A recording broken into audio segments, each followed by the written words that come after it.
રાજકોટ મધ્યસ્થ જેલના પેરોલ પરથી છેલ્લા 7 મહિનાથી ફરાર થયેલા આરોપીને ભરૂચ પેરોલ ફલો સ્કોડની ટીમે જામજોધપુર ખાતેથી ઝડપી પાડી રાજકોટ મધ્યસ્થ જેલને હવાલે કર્યો છે।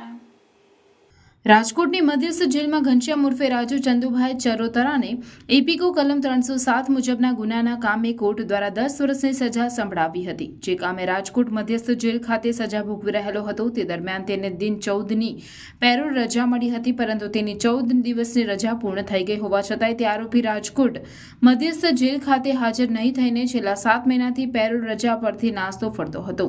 દરમિયાન ભરૂચ પેરોલ ફલોની ટીમ ભરૂચ જિલ્લા તથા જિલ્લા બહારના પેરોલ રજા પરથી ફરાર આરોપીઓને પકડી પાડવાના પ્રયત્નો હાથ ધર્યા હતા। તે સમયે ટીમને માહિતી મળી હતી કે રાજકોટ મધ્યસ્થ જેલમાંથી 7 મહિનાથી પેરોલ રજા લઈને ફરાર આરોપી ઘનશ્યામ ઉર્ફે રાજુ ચંદુભાઈ ચરોતરા મૂળ રહેવાસી ટુંડેજ ગામ તાલુકો જંબુસરનો હાલ જામનગર જિલ્લાના જામજોધપુર ખાતે નીતિન બંસરીવાલાના ખેતરમાં રહી છૂટક મજૂરી કરે છે।